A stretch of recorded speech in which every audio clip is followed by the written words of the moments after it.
This conversation is going to be a spoiler-free conversation about Elden Ring, what we've been experiencing. I've played about 80 hours, you've played about 50. And we're just going to break down like what we think. You don't have to worry about us talking too deeply about the story or anything. We have some thoughts about this game that aren't just about the game design. It's also just about like there's an ethic behind it that we want to go into. So if you're curious to hear more philosophical wanderings about, you know, what are we doing in this world, you know, continue. Please listen. Don't worry, Torrent. Fortune is on his side. This is a long game. Neither of us is done with the game. Neither of us is potentially even halfway through the game, as far as I know. I've been playing it very carefully. I've explored everywhere that I could possibly explore. I've been steadily making progress. It's not like the game has been like halting me the whole way through. It's just taking a really, really long time. It's definitely one of the biggest FromSoft games ever. Prior to us recording, you mentioned like maybe this feels like the end of that style of game. Yeah, well, this feels like the culmination of a very long tradition that From Software has created, going back to Demon Souls. Like it feels almost like this is all one game.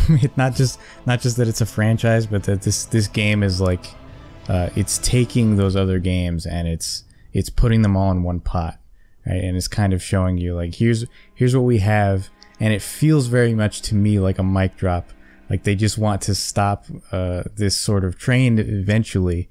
And they just want to say, look, this is the best we could possibly do with this formula. And now we're going to make a new game. You know, like their next game is Armored Core, which is probably going to be very different. Yeah, it would have to be, right? With all those guns. Yeah, and the game previous to this one, Sekiro, was also a huge departure that was very successful in its own right. This feels like the last moment where fans of the Souls genre of games can celebrate that and move on. They can really sink their teeth into this for as long as they need to. I mean, this is it. I hope that this is it. I don't mean that in a negative way. I adore it. I'm actually like more into this game than I expected to be, especially because of the length. I've been lately in my life avoiding these longer and longer games. They tend to feel like work, chores even. The bigger the game, the more I want to shrug my shoulders at it. But with this one, I've been completely enamored with it for the last couple of weeks since it came out. But I would be happy, I would be satisfied if this was the last Dark Souls-like game from them.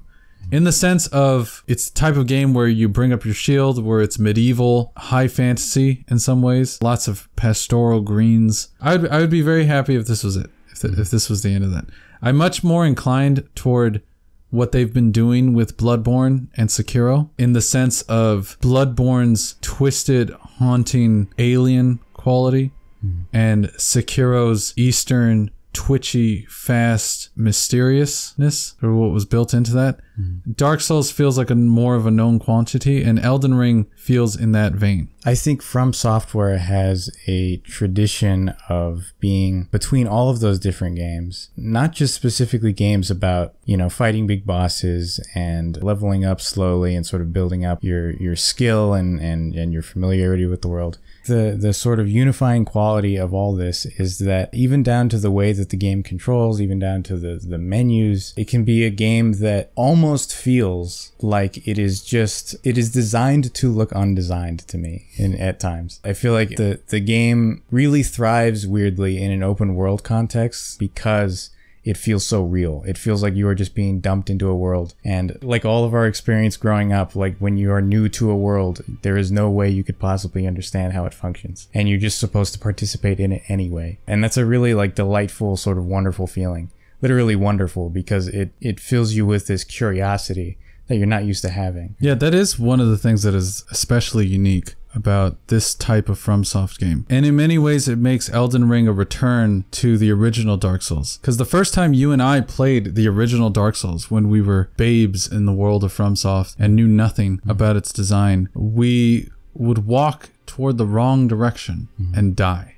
We wouldn't know how to level up our weapons properly. We didn't know how to use magic properly. Everything was new in that sense. And in a way, it is a mimicry of reality in that they give you everything, and by giving you everything, it is automatically too much. And you then have to make a decision, am I going to give up or am I going to persevere? And by persevering, you are forced to adapt. And that's where a lot of the satisfaction comes in these types of games and what they're doing here. And like, I lamented a little bit how long the game is, but it really is so great that this game is so long, because it really feels like I'm going to get the most out of that type of experience that I possibly can in this game. I'm going to be butting my head against lessons that are real lessons about decision making, about thinking carefully about what you're doing and planning accordingly. You're given so many directions to go at any one time. You need to think carefully about these directions and which one is actually best to do. Like, you had the experience when you first started where you went straight by following the guidance of grace, which we should talk about. That is it a misnomer to call it guidance in that sense? But you followed it and you faced up against Margit, and that was rough for you. Yeah, I really wasn't sure if I was going to like the game at all. I wasn't sure if I was going to enjoy this linear progression to a boss that just felt like it was not quite balanced for where I was in the game at the time. And that's unusual because obviously in previous FromSoft games, they are, while very complex, they are relatively linear. You have to do one thing after another. They've gotten more linear the last few titles. So like the expectation I came in with was like, okay, I'm going to do more of that. I'm going to try to beat a boss as many times as I can until I do. I'm not going to give up on it, right? And there's sort of that, not just the sense of wanting to persevere, but feeling like I'm obligated to persevere because this is a FromSoft game. And one of the cool things that kind of relieved me of that was the realization that the world, the openness of the world, was actually the solution to feeling like you have to do anything at any given time. It's a FromSoft game in a million different ways, but one little key difference is that it allows you to express yourself even more. It allows you to just say, I don't want to do this right now. I want to explore forever. Right. And it kind of gives you that opportunity. You and my girlfriend, because I get to watch my girlfriend play through this game, and you and her, I think, went through similar experiences, and that I think you both went in directions that put you in over your head fairly quickly, and it shoved that fact in your face in a very abrasive way. And you both had to adapt yourselves around the opportunities that were inviting you in this world. And they really are opportunities that are everywhere. And that is something to get used to. That's one of the newest things about Elden Ring in terms of FromSoft design, is it is a bounty of riches in terms of what you can do. You don't have to slam your head against a wall forever if you don't want to. If something's really difficult, you can walk away and spend 20 plus hours away from that thing and then come back. And I know that's what you did, right? You faced off against Margit and you were texting me about it, and I was telling you, well, go south. Like, there's this whole island to the south. You should check that island out. I think you'll find it more appealing. And my understanding is you did. Yeah. After waiting for the game to tell me to go south, I finally just listened to you, and that was the best advice I could have had, because I realized, oh, this is actually the, in retrospect, obvious hint that the game was giving me. The game was trying to tell me, like, it's okay. You don't have to be the most pro gamer in the world. You can just have fun. And there's so much fun to be had because the world is not guided by objectives. You don't have an objective in the corner. You can't automatically see icons appearing on your map.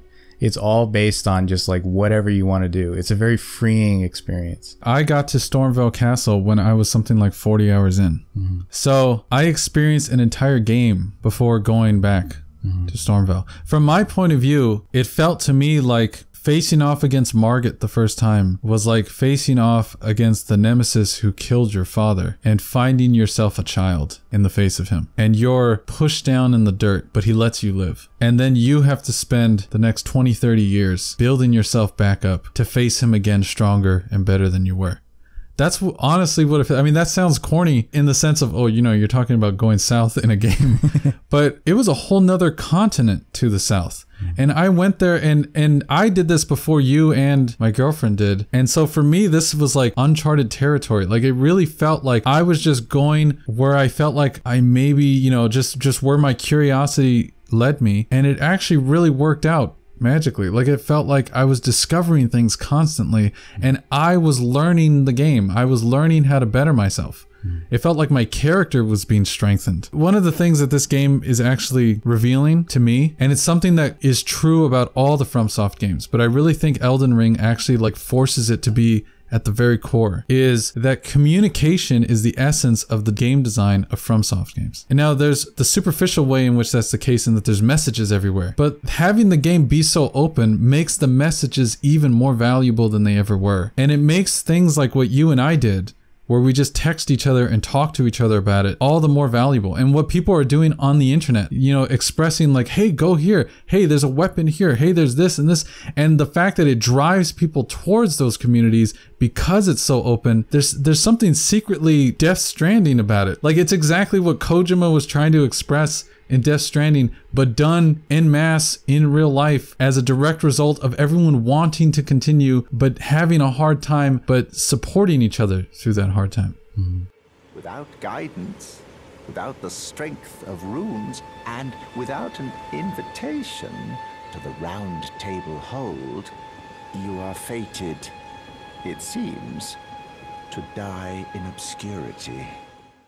One thing that's been somewhat hampering the experience has been the technical side of things. I'm playing on the PS5, you're playing on the PC. Has the PC been a smooth experience? I would think not, based on how people are talking about it online. There are some really jarring moments that I've had quite a few times where the game crashes, or the game at least like sort of kicks me out for a while. One of the problems that I've been having is that the screen will go black, and then I'll see my desktop, and then I will have to click on the game in my taskbar and listen as a sword hits me in the neck, and then a few seconds after that I can see the damage that's been done. But I mean, luckily it doesn't happen all the time. But yeah, it is kind of a weird thing that I would probably not want to play most games if they were in that sort of state. Most games would kind of not be worth it, but this one is for some reason. You could have the game crash in the middle of a battle that you've been working toward for hours, and you could lose so much progress, right? Like it really seems like that's the kind of thing that you need to iron out before releasing it to the public. On the PS5 version, the frame rate is not perfect, which for a game like this is, you know, that would usually be it. Action-oriented game that is so Twitch focused and so frame dependent, to have the frames not be completely pristine the whole way through, I mean, that would be a death sentence for most games. Now for this one, you and I are forgiving. We've played so many hours at this point. There is a question at the center of that. Why does FromSoft get a pass like this? In terms of its technical foibles here and there. They seem to be, you know, peak developers in terms of world design and character and equipment, you know, all these elements. But technically, there's always been problems with FromSoft games. What do you think? I don't know. Is that a good thing? I actually don't know what I think about this. I kind of feel like, I don't know. yeah, I think From Software is kind of reaching a point where they kind of resemble now the same air that Bethesda developers had for a while when they were making Elder Scrolls games after Elder Scrolls game, and then Fallout 3 came out, and Fallout 4 was really disappointing, and it started to make people ask, like, are these games sort of falling apart around the edges because they're great, or are we giving them too much credit and actually they need to steady the ship after a while? Yeah. Like, is this the cost, the necessary cost of aiming high, or is it because we've let them, you know, continue to go down this direction? By rewarding them for things that they should be, obviously they should be rewarded for so many aspects of their game design. You know, this isn't a way to crap all over FromSoft, but it kind of, it reminds me of this problem that people have with like music sometimes. I'm someone, as you know, who is fairly open-minded when it comes to music. I will listen to music that some people think is absolutely terrible. And there are artists I listen to who are actively messy and distorted and abrasive, and I will listen to it the first time and dislike it, and then force myself to listen to it again, again and again until I like it. And there's this question, did you make yourself like it, or was it always there? Now, from my point of view, I do think there are properties of things that are created that can only be reached by working in relation to that thing. I think FromSoft games have such a web of relations in their design. It really does capture the sentiment of more than the sum of its parts perfectly. Like, if you look at the graphics by themselves, like the character models or something, they're much lower than what you'd find elsewhere. If you look at like one of the obvious examples in this open world, the trees and the grass and stuff, it's not at the same level of what you get in a Red Dead Redemption, to be honest. But it's the relation between those pieces that come together in a way that makes it feels special. And that's really hard to communicate to someone who's not relating themselves, who's not really playing it. One of the reasons that it is so easy to sort of forgive all of those little flaws is because I just don't think to this day anyone has really competed in the space very well. There have been some developers who have made games that are similar in style aesthetically or just superficially, but there isn't anyone who can do FromSoft like FromSoft. And until someone does, it feels almost like this is what we have to deal with. We have to deal with the rough edges that we're used to seeing, rather than feeling like FromSoft is pushed to maybe aim a little less high and aim for more consistency. This is also a testament to the power of confidence. There's a confidence to FromSoft's design. People consider a whole new genre based on what they did. The Souls-like is now what you would refer to in regards to any number of hundreds of titles that now exist that were inspired by what FromSoft did with Dark Souls. There's a kind of respect that's earned. And then their confidence intertwined with that is so consistent. Elden Ring is a weird game. It's really hard to fully, if you haven't played this game yet, it really is one that doesn't care almost. It feels as if it doesn't care if you get it. It puts it out there and you have to work with it. That's that confidence, like you ooze enough confidence and people are lured toward you. It just works. And in that sense, that's what this game is doing. I don't know if you know this, but Miyazaki, the president of FromSoft, the one who created Dark Souls and Demon Souls actually in the first place, he wasn't originally a game developer until he was in his 30s. And then he played the game Eco for the first time, and that made him want to make games. I mentioned that origin story just because I feel like it expresses a lot about why his design is so confidently different, because I don't think he was sitting there playing Mario and Zelda and then thinking, I want to do that. He wasn't playing Call of Duty and thinking, I want to do that.